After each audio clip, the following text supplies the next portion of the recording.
안녕하세요. 반반 결혼하기로 하고 결혼 준비 시작하자마자 파혼해버린 29살 여자입니다.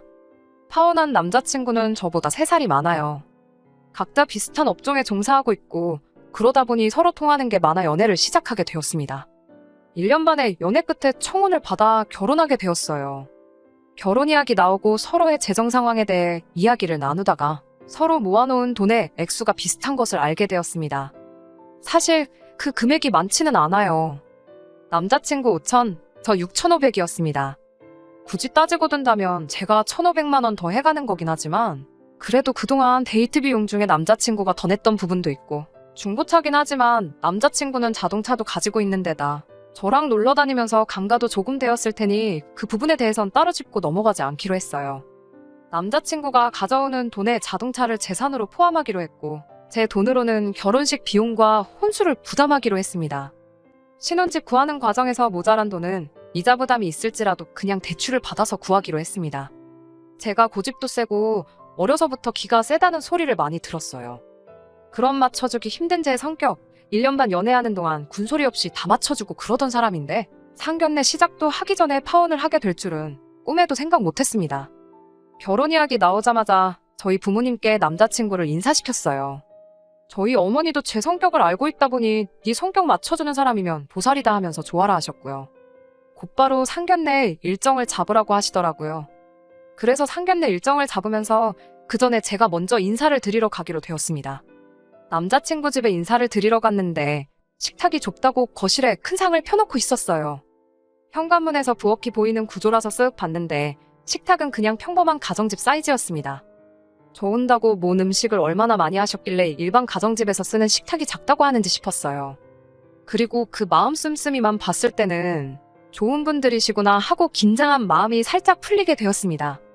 거실에 펴놓은 커다란 상에 앉아있는데 식사를 하기 앞서서 사람 불러놓고 밥부터 먹을 수가 있냐며 이런저런 단순하고 평범한 이야기들을 주고받게 되었습니다.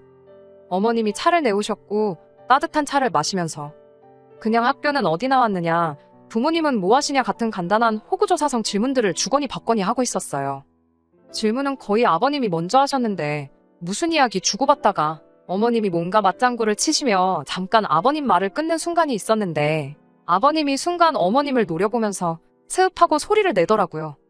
왜 있잖아요. 집에서 키우는 강아지나 고양이가 말을 안 듣거나 하면 안 되는 행동을 할 때 경고하듯 내는 그 소리요. 보통은 사람이 사람한테는 잘하는 소리가 아니다 보니 저도 잠깐 놀랐는데 그때 눈에 들어온 게 있었으니 어머님이 아버님 옆에 앉아있기는 한데 무릎을 꿇고 앉아 계셨어요. 여태까지는 너무 긴장했다 보니 정면에 보이는 거 말고는 시야에 아무것도 들어오지 않았는데 아버님이 낸 그 소리 때문에 뒤늦게나마 발견하게 되었습니다. 불편할 텐데 왜 저렇게 앉아 계시지 했는데 뭐 당장 제 동생도 양반다리하고 앉아있는 거 불편해서 군대에서 고생 좀 했다. 이런 이야기를 한 적이 있다 보니 그래서 그런가 보다 하고 넘겼지만 그래도 아버님이 어머님을 대하는 태도를 보고는 조금 심상치 않구나 하는 생각이 들었습니다. 간단한 질문 시간이 끝나고 나서 이제 어머님이 식사를 하자고 하면서 음식을 준비하러 부엌으로 가셨는데 남자친구면 남자친구 아버님은 그냥 자리에 앉아가지고는 멀뚱멀뚱 TV만 보고 있지 아무것도 도와주질 않더라고요. 당장 테이블 위에는 아시던 찻잔이 돌아다니고 있는데 그걸 부엌에 가져다 놓는다던가 아니면 뭐 수저나 앞접시 같은 거 가져다 놓는 정도는 도와줄 수 있는 거 아닌가 생각했어요.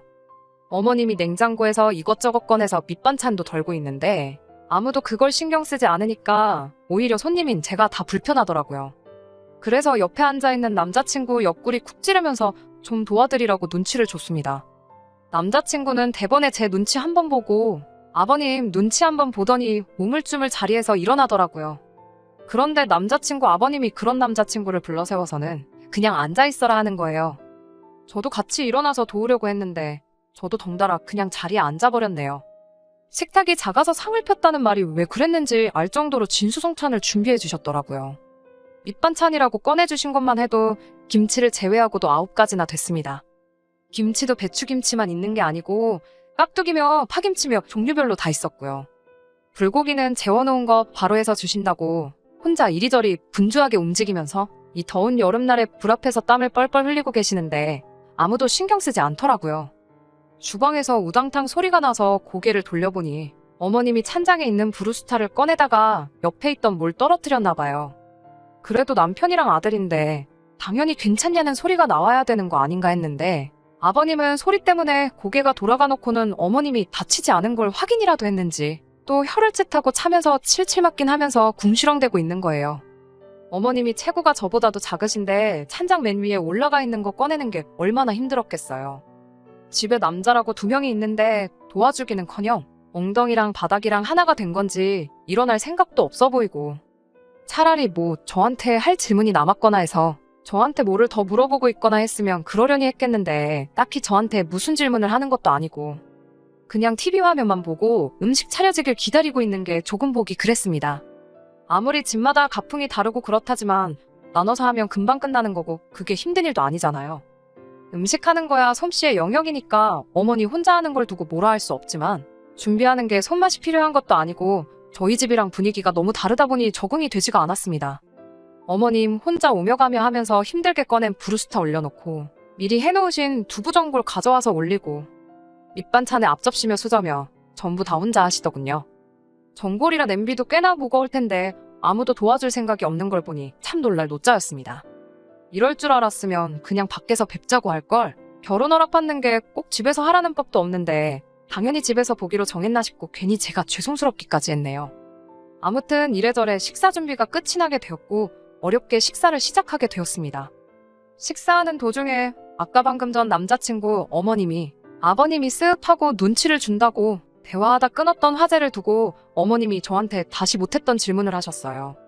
식사하면서 저도 물어보는 질문에 대해 이래저래 대답하면서 대화를 나누고 있는 와중이었는데 아버님이 난데없이 어이 하고 팔을 뻗어서는 어머님 얼굴 앞에다가 국그릇을 가져다 대더군요.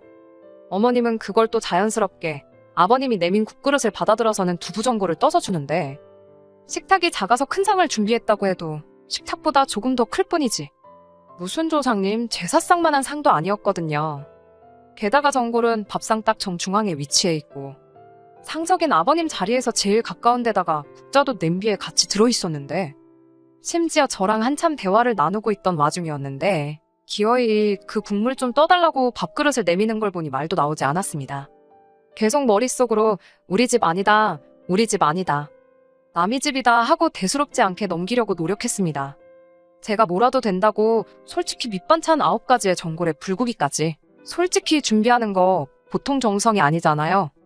식사 준비할 때 꼼짝도 않는 걸 봐선 저거 준비하는 동안 안 도와줬을 거 안 봐도 뻔했는데 국이 싱겁니 불고기가 짜니 불만은 또 어찌 그리 많은지 여태까지 꼬라지를 보면 당연한 소리겠지만 식사가 끝나고 나서도 남자친구나 남자친구 아버님은 엉덩이를 바닥에 접착제라도 붙여놓았는지 꿈쩍도 않고 멀뚱멀뚱 앉아 있었습니다. 제가 먹은 그릇 정도는 제가 직접 치워도 되지 않겠나 싶어서 먹은 그릇 모아서 싱크대에 가져다 놓는데 한참 정리하느라 바쁜 어머님한테 남자친구가 또 한마디 하더군요. 엄마, 나 물 줘. 하면서 물을 찾는 겁니다. 어머님이 물을 어디 숨바꼭질 한다고 숨겨둔 것도 아니고 버젓이 정수기에 컵만 가져다 대면 나오는 걸 가지고 자리에 앉아서 꿈쩍도 안 하면서 어머님한테 그걸 시키는 거예요. 어머님은 또 대수롭지 않게 컵에 물 받아서 남자친구 가져다 주고요. 밥상 정리도 끝나지 않았는데 남자친구 아버님이 밥 다 먹었으니 과일 좀 깎아서 내오라고 명령조로 말하는데 어머님은 거기다 대고 내내하고 대답하더니 밥상 정리 다 하고 또 거기서 과일을 준비하기 시작하더라고요. 과일 준비하고 나서 남자친구 어머님은 혼자 식탁에 앉아가지고 그제서야 숨 좀 돌리시는 건가 싶었는데 과일 껍질 벗겨내고 붙어있는 자투리를 살살 발라내서 그걸 드시고 있는 겁니다. 멀쩡한 것들은 이미 남자친구랑 아버님한테 가 있고요. 가부장적인 집에서 얼마나 힘든 삶을 살아오셨나 싶어서 제가 어머님한테 힘드시죠 하고 물었어요. 그런데 여태까지 남자친구 아버님이 부리는 갑질에도 대꾸 한마디 없으시던 분이 표정이 바뀌시더니 이게 힘들긴 뭐가 힘드냐고 하는 겁니다. 이게 다 내조라고 하면서 여자가 잘해야지 집안이 기강이 서는 거라고 하면서 행여나 우리 아들하고 결혼하면 우리 아들한테 집안일 시킬 생각은 하지 말라고 하더군요. 여자는 모름지기 살림에 충실해야 한다고 나가서 돈 얼마 벌어와봤자 어차피 애 낳고 나면 애 키워야지 않겠냐고 괜히 그 몇 푼 안 되는 돈 벌겠다고 나대봐야 가정이 잘 돌아가지 못한다고 저한테 엄중한 경고를 하는 겁니다. 당신 오늘 하는 거 다 받지 않느냐고. 앞으로 살면서 감정 상할 일이 한두 가지가 아닌데 다툴 일이 생겨도 남자가 져주는 것보다 여자가 져주는 게 더 쉽다니 가정이 화목하려면 여자는 필요할 때면 벙어리로 살고 장님으로 살고 그래야 한다는 거예요. 몇 시간도 안 되는 시간 있으면서 가부장적인 남자친구 집에서 어머님 혼자 고생하시는구나 생각할 필요조차 없었던 겁니다. 남자친구 어머니는 이미 종로를 식모노릇 하면서 사는 삶이 당연하다고 납득하고 살고 있는 듯 했고, 나아가서는 그런 삶을 저도 당연히 살아야 된다는 식으로 강요하기까지 시작한 거예요. 아들 자식이나 남편인 아버님한테는 찍소리도 못하고 국 떠달라면 국 떠주고 물 떠줘오라면 물 떠다 주고 하시던 분이 그래도 얼마 뒤에는 며느리가 된다고 저한테는 구구절절 이런저런 소리를 다 하더군요. 결혼하면 하루빨리 직장 그만둘 생각하고 아들 내조할 생각부터 해라. 내가 입맛이 까다로워서 밥도 같이 한 거 아니면 안 먹으니 혼수로 밥솥은 살 필요 없겠다 하면서 반찬도 이것저것 많이 해주신 게 저 먹으라고 해준 게 아니고 솜씨 자랑하려고 해줬던 것도 아니었어요. 오늘 먹은 것들이 다 우리 아들이 잘 먹고 좋아하는 반찬들이라고. 국은 아무거나 해줘도 다 잘 먹으니 식사 때는 꼭 국 하나에 반찬 3개씩은 해서 챙겨주라는데 솔직히 너무 당황스러워서 대답도 나오지가 않더라고요. 그리고 그때 이 집구석에 며느리로 들어오는 게 내 창창한 팔자를 내 손으로 다시는 풀을 수도 없게 꼬아버리는 거라는 확신이 들었습니다. 그냥 이 지옥 같은 시간이 빨리 가면 좋겠다고 마음속으로 기도만 하고 있었습니다. 결혼하면 남편 하나만 바라보고 살아야 되는 거라고, 앞으로 친구도 만나지 말고 남편 부담스럽지 않게 친정과도 연락을 줄이라는 말에도 영혼 없이 대답만 하면서 넘기고 있었는데, 당신 힘들게 살아온 종로로 식모살이를 그대로 저한테 대물림을 시켜주려는 건지 이야기가 끝나지 않았어요. 듣다가 결혼하면 이제 시댁 식구가 되는 거니 되도록 친정 멀리하고 죽어서도 시댁 귀신이 돼야 한다는 이야기가 나왔을 때 결국 터져버려서 자리 박차고 일어나서 그냥 이 결혼은 못하겠다 말하고 황급히 남자친구 집에서 뛰쳐나왔습니다. 그래도 어른들 계시는 자리라고 어떻게든 그 자리에 붙어있으려고 노력했는데 계속 내내거리고 대답만 해봐야 저만 계속 우습게 보이겠거니 싶더라고요. 그래도 남자친구라고 제가 갑자기 폭발해서 뛰쳐나가니 갑자기 왜 그러냐며 저를 잡으러 오더군요. 그걸 말해줘야 아느냐고 말했는데 남자친구는 말 안 해주면 자기가 어떻게 아냐며 되려 성질을 부리네요. 진짜 몰라서 그러는 것 같아서 남자를 무슨 안을 모시듯이 떠받드는 집에서 자란 외동아들하고 결혼하는 건 아무래도 아닌 것 같다고 딱 잘라서 이야기를 하니 남자친구는 뭘 그런 걸 가지고 그러냐며 대수롭지 않게 넘기려고 하더군요. 아버지가 좀 보수적이고 찔러도 피 한 방울 나지 않을 것 같은 건 자기도 알고 있다고 하더군요. 하지만 글쎄요. 처음에는 아버님이 너무하긴 했지요. 그런데 제가 아버님하고 결혼하는 게 아니잖아요. 집안 분위기가 보수적이고 가부장적이고 솔직히 제가 남자친구 부모님 모시고 살 것도 아니니까요. 그리고 남자친구한테 어머님이랑 단둘이서 아주 잠깐 동안 사이에 나눈 이야기 때문에 이 결혼 못하겠다고 결정한 거라 말했습니다. 당신 어머니처럼 살고 싶은 생각은 눈꼽만치도 없다고. 식모살이 대물림 받는 게 뭐 좋은 거라고 꾸역꾸역 결혼해서 내 팔자 내가 꼬아버리겠냐고 말했어요. 그러니 남자친구가 한숨을 땅이 꺼져라 푹 쉬면서 한다는 소리가 아주 가관이더군요. 지금이야 그렇게 사는 인생이 싫겠지만 어차피 결혼하고 그러면 당연히 우리 사이에 아이가 생기지 않겠냐고. 아이 생기면 자동적으로 그렇게 될 거랍니다. 애는 엄마가 키워야 하니 그때 가서는 회사도 그만둬야 할 텐데. 지금은 우리 엄마가 한 말이 이해가 안 되고 납득할 수 없겠지만 나중 가면 그게 당연한 거라고 하더군요. 어차피 전업주부가 되면 너가 다 해야 할 일들이고 틀린 말이 하나 없는데 뭐가 문제냐는 겁니다. 그리고 자기는 아버지랑 달라서 집안일 하는 것도 좋아하고 힘든 것들은 다 도와줄 거라고 하더니 너 전업이 뭔 말인지는 알지?